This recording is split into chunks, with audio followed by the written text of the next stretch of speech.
Hey everybody, it's Hudson Henry, and I'm really excited to be doing this three-part video series on color management in conjunction with my friends at X-Rite and On1. In this series, I just want to help you get your system color managed to the point where you get really accurate representations of color as you're editing and you're in control of the color with your files all the way through to final prints and making sure that your prints look like that image that you're looking at on your screen. And I'm going to do it in 3 videos. This first video, we're going to talk about why it's so critical that you profile your monitor and that you keep that monitor profiled so that you actually know that it's rendering colors the way you think it is as you're editing, to avoid that kind of problem of like the painter working in the dark with no idea what the colors actually are that they're putting on the canvas.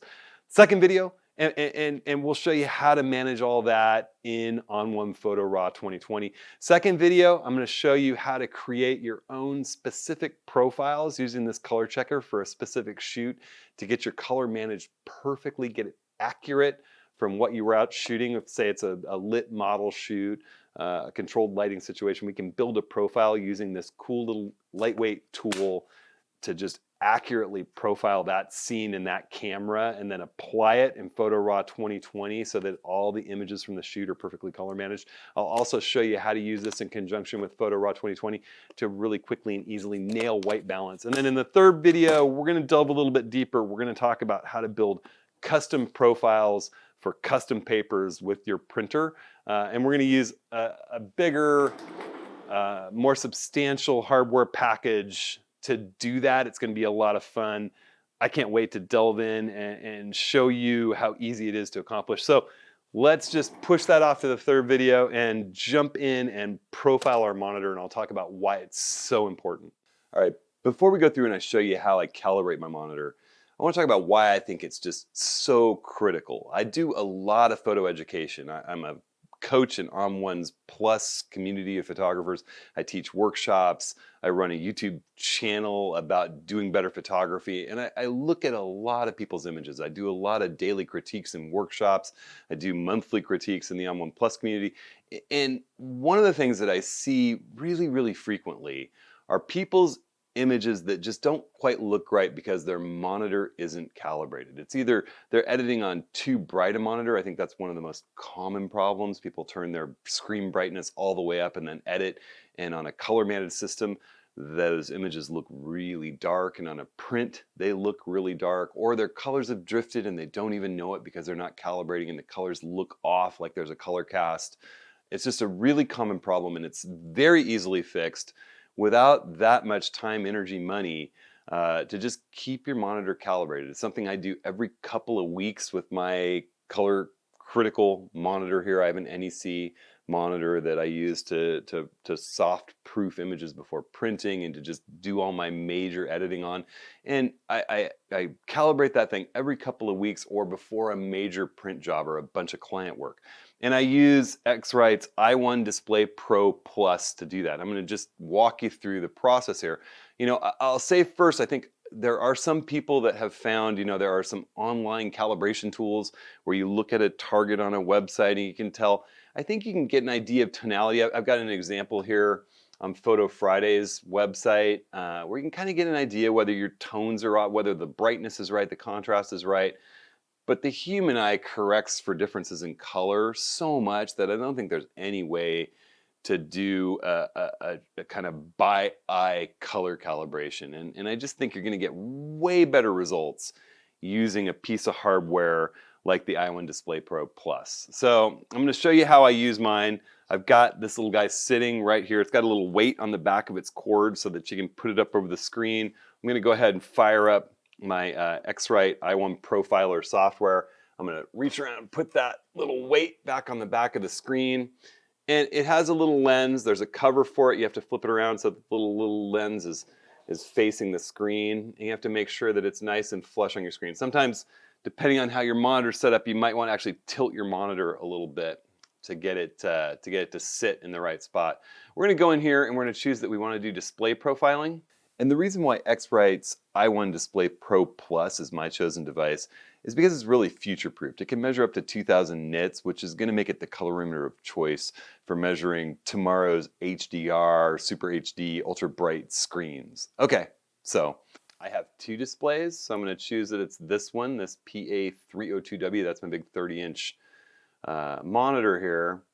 And I want to set the white point at D65. That's a 6500 Kelvin white balance. That's kind of the standard for printing and working through images. So D65 or 6500, depending on the software that you're using. The luminance, I'm going to go with 80 candelas per square meter. And that's a thing that I think a lot of people, that's where they're really going wrong. A lot of laptops and modern computers will let you go up to, more than 200 candelas per square meter. That's just a measurement of brightness, and think about it like candles per square meter.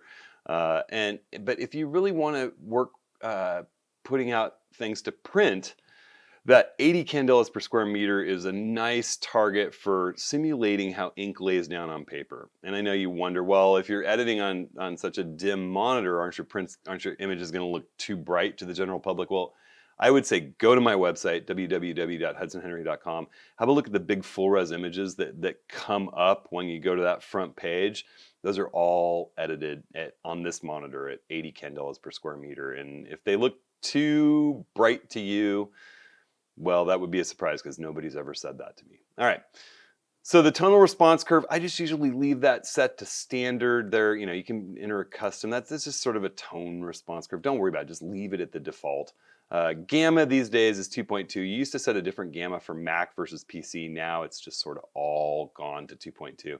And it has this little button you can check if you want it to adjust the profile based on ambient light. And what that does, this software will run a little program in the background, and you can leave this colorimeter set up with the cover over its sensor, and it'll sense whether the light in the room is changing.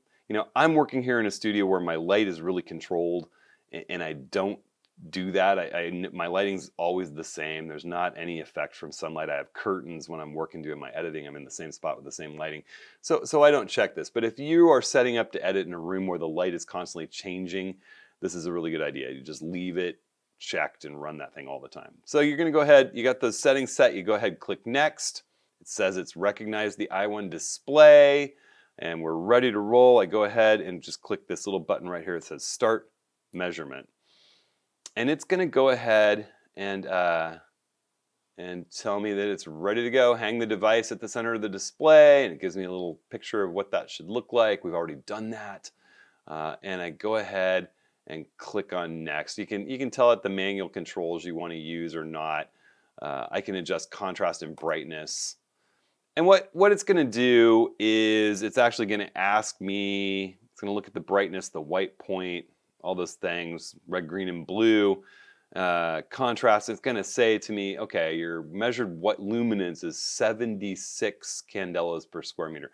I'm okay with that. I could run through the on-screen display and bump it up one notch, but I'm just going to call that good. You can go through and you just go through your screen's menu and adjust the brightness so that you get it to that target. And for this case, I'm just going to go ahead, click next, and it's going to go ahead and it's going to run through a whole bunch of different color patches. So you can see the colorimeter is sitting there on the screen. The color patches are playing by. I'll let this thing run. I'll speed it up a little bit, and I'll come back and talk to you about what to do after it's gone through and done its measurements.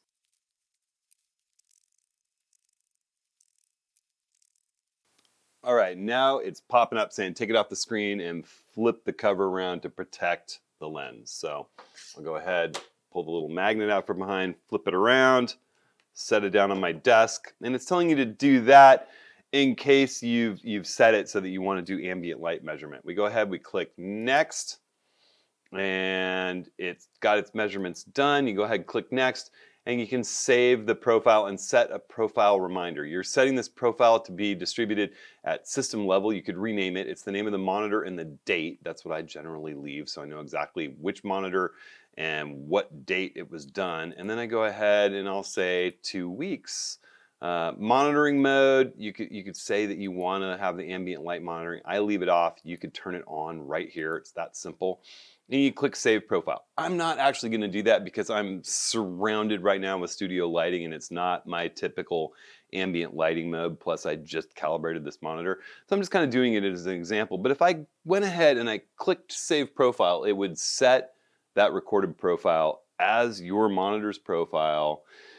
It gives you a little bit of a before and after look and some charts of how your monitor's been changing over time. As you do this over and over, it'll kind of keep a record, and you can see whether your monitor's drifting or not.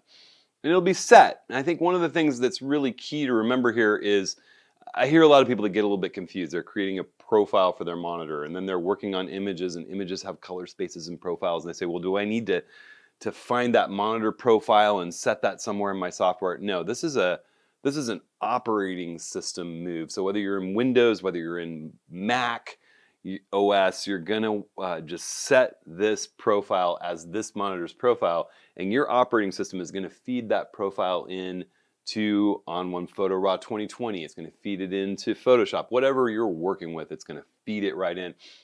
And then when you fire up and start working in, let's say, Photo Raw. Here I've got some images in Photo Raw, and I want to go in the edit mode here and make sure that this gal that was posing in our MetroCon Day of the Dead workshop last year actually has those red roses being beautifully red. See, the calibration on this monitor is making sure that the colors that I'm editing to on this raw image are actually the colors that I'm after. You know, it's going to be terrible if that's actually some kind of a dull orange and my monitor is showing something different. You know, or I want to make sure that this actor in Cuba is actually, these greens are real green and those blues are real blue, and that the tones are correct in the image. So when you're working with good color managed image or editing software like On1's Photo Raw 2020, or let's say I want to go in and I want to activate soft proofing to print on the Epson 9900 44-inch printer that I've got in here, that I can go in and create a version of this file and code that. I like to code my versions as purple when I'm making them to print, and then tweak that version of that raw file, you know, to maybe boost the contrast a little bit. I've got my printer and paper set as the default profile in here when I'm in my, I've got premium luster photo paper for the 9900 set here, simulating paper and ink, and so I can go in here and tweak this to get just exactly the look that I want when I go ahead and print this image. So I think that if you're not calibrating your monitor and you're really serious about photography, you're doing yourself a disservice. You don't know for sure what you're actually editing. And so it's not a hard fix to go ahead and start doing that, and I can't recommend it highly enough. Now, if you have questions, comments, if you're curious about anything that I talked about, you want to debate anything I've said, you know, reach out, hit me via email. I'm easy to find. You can find me on YouTube. You can find me via email. You can find me in On1's Plus community. And I'd love nothing more than talking photography and helping people take their photography to the next level. So thanks.